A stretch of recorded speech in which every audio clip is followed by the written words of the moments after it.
Hello, ako po si Madam P at ito yung reading natin for Earth Sign, Taurus, Virgo, Capricorn, Pick Ulo, what resonates.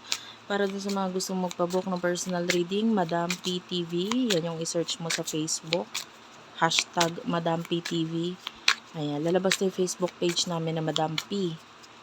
Yan ka pwede mag-inquire. May mga admin ako na mag-a-assist sa'yo. Pag di ka makapag-message sa mismong page, pwede sa aming WhatsApp. Nakalink dyan sa aming Facebook page. Let's start. Earth sign. Sana mag-comment ka dyan sa baba para matuwa naman akong magawa ng mga videos para sa inyo. Na-appreciate ko yung mga comments. Kahit po heart-heart lang, tuldok, smileys, malaking bagay yun sa akin. 7 of Pentacles at saka 6 of Swords. I feel like unti-unti nang slowly but surely, no? Pagdating sa finances mo, maybe unti-unti ka na nakaka-move on. Pwedeng may mga nawala sa'yo. And maybe yung iba missed opportunities dumating sa buhay mo. Tapos na-realize mo sayang. And yeah, unti-unti ka na nakaka-move on regarding dito. For now, nakikita natin. And regarding sa love, ganun din. Pwedeng there's someone in the past. 10 of Cups is here. Pwedeng yung iba pa nga tinuring mo na halos na parang pamilya or hindi na iba sa'yo. Or pwedeng naging pamilya mo literal yung tao. And maybe there's a marriage that is involved dito sa connection ninyo. Kaya lang with the world, nagkaroon na ng completion and now you have already moved on or nandun ka na sa process ng moving on, natatanggap mo na yung mga nangyari sa inyo and you're finding your peace.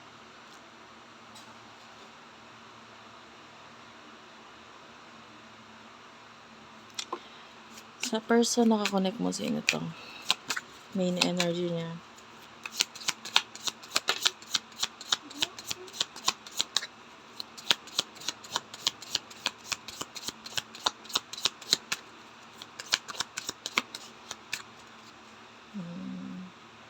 The sun is at the bottom of the deck. Okay. Queen and King is here. Queen of Pentacles, King of Swords.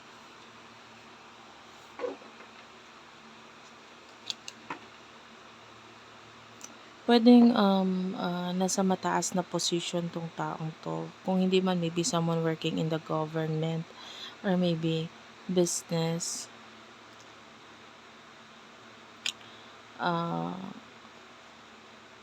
Kung hindi man, kasi I feel like this is a person na mataas ang tingin mo sa kanya and pwedeng siya yung nakakapagpasaya sa'yo. Tell me about the emotions here.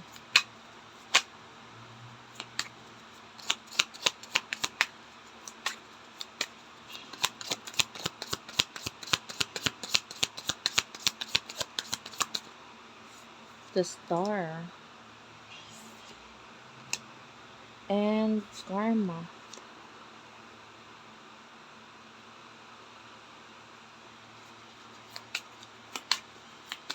Pwede ka makarelate, pwedeng hindi, ha? The Ace of Wands and the 3 of Cups. Bottom of the deck is the 8 of Pentacles. I feel like yung person na to is your wish fulfillment. Parang siya yung gusto mong tao talaga. And with the Karma, kaya lang it feels like karmic karmic connection or karmic person. Yung iba pwedeng may connection sa inyo na tong person na to, pwedeng wala, but or communication, pwedeng meron, pwedeng wala.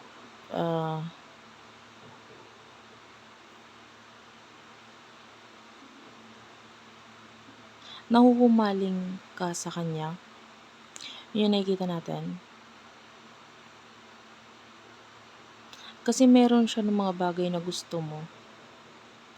And I feel like kailangan ka din naman niya para mas mag-grow siya.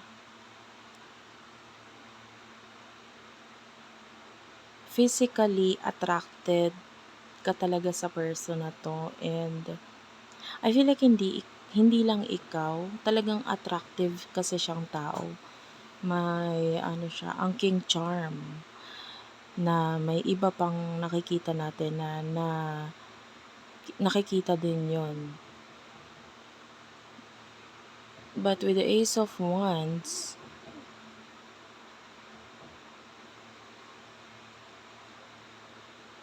in fairness naman, nung time na may connection sa inyo,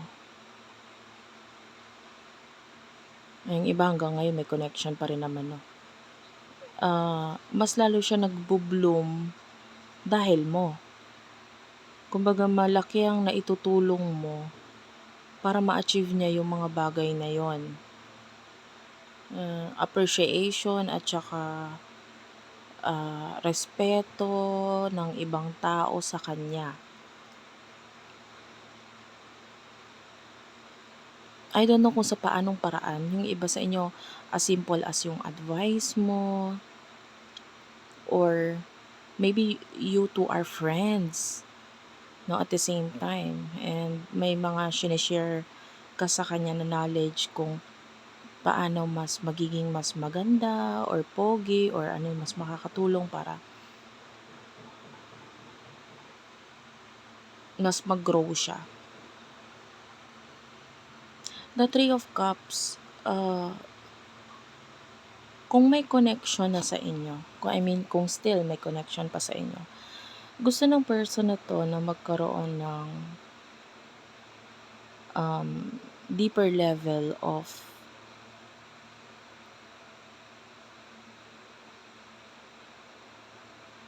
friendship. Kumbaga parang sa relasyon or sa love, maganda may friendship pa rin may pagkakaibigan.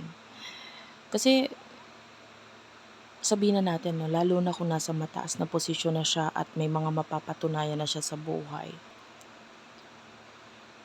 hindi na niya kailangan ng iba pang mga bagay na may kinalaman dun. Kumbaga, maybe this person no longer needs money, more money or what, or fame or what. Kasi kaya niyang maka-accomplish or makuha na yon. Ang kailangan niya ngayon is taong makakapagpasaya sa kanya. Which is, yun yung gusto niya na ma-develop, or yung iba kung matagal na yung connection ninyo, madagdag or ma-improve sa connection na ito, yung friendship, no? Parang ang dami ko na kasing responsibilidad parang gusto ko naman ng pahinga, at ikaw na yung pahinga ko. Ikaw yung pahinga. Gusto kong ikaw yung maging pahinga ko. Maging kaakibat ko, maging kaibigan ko, maging sandalan ko sa mga time na pagod na ako. Parang ganun yung gusto niya. And so,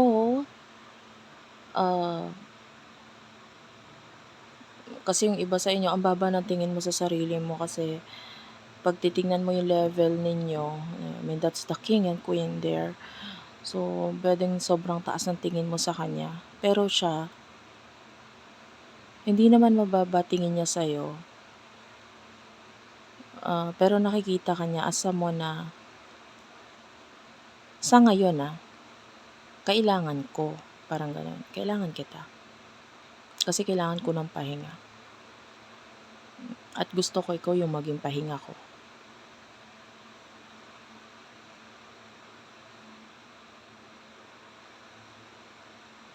Okay, so yung iba, this is a new love. Yung iba, this currently may connection.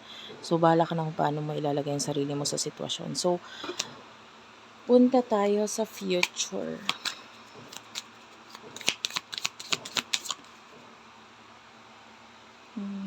Nine of Pentacles, Three of Swords, the Temperance, the Empress, and the Two of Cups. We do have the Nine of Swords. What's with the Three of Swords? The Hanged Man.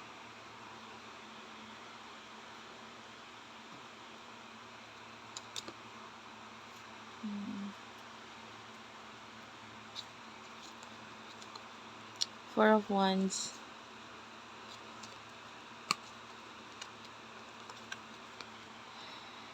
I'm seeing an energy of another person here in the future. Hindi ko masabi kung kaninong side kasi parehong energy ninyo. Pwedeng ikaw, pwedeng siya, pwedeng pareho kayo, na may another person na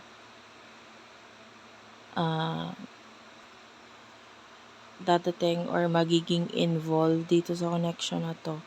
Parang matagal na siyang naghihintay So, may paparating na person, matagal nang naghihintay tong person na to, or this could be a person in the past na magre-resurface, babalik, na magkakos ng troubles or problema, stress dito sa connection na to.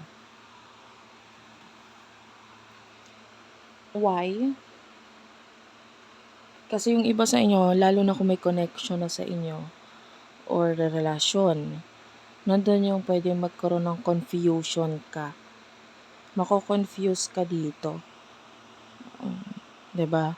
Kung sa side mo yon, some of you sa side niya.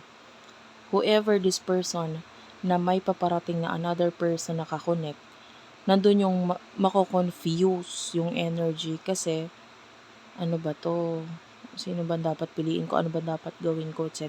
May ganun. The problem is kaya ang hirap magdesisyon kasi with the Empress, I feel like yung attraction is nandun sa bagong paparating.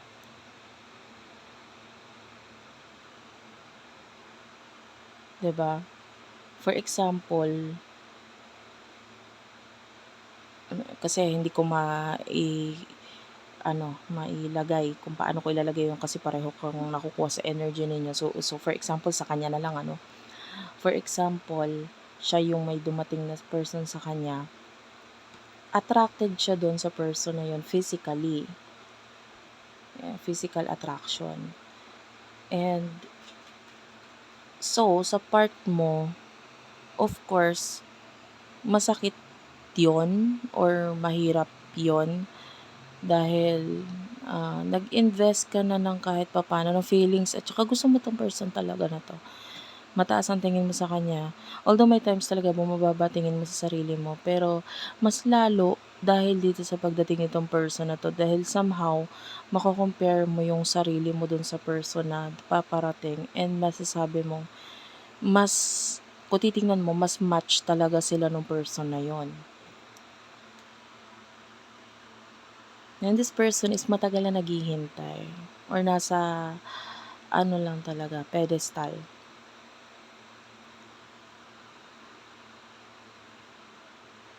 The Nine of Pentacles is here. I mean, your person is nakakainis din naman kasi may alluring energy dito. Parang gusto niya yung attention and etc. from the both of you.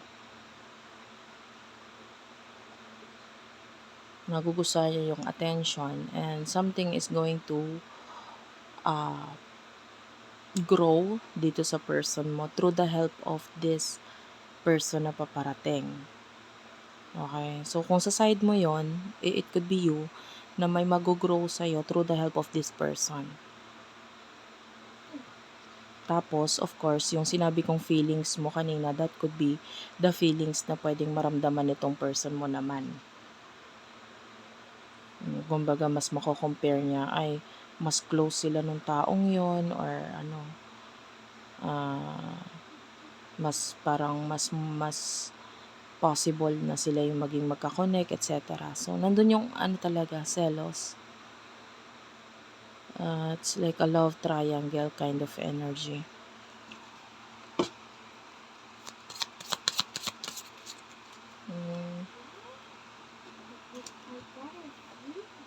Wait lang. The Ten of Swords, the World, and the Lovers. Well, may kailangan talaga dapat mag-end, of course. And it's karmic eh. Yung feeling is ito ay karma. Ngayon,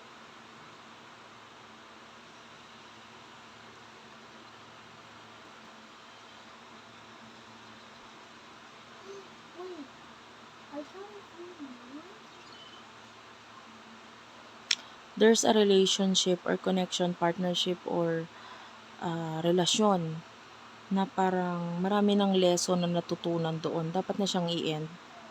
Mas maganda na siyang i-end. The world is katulad ng mundo, no? It's bilog. Nandun na-experience na yung ups and down, etc. So, may mga natutunan na dun sa connection na yon. And I feel like kailangan siya mag-end. Or dapat na siyang mag-end.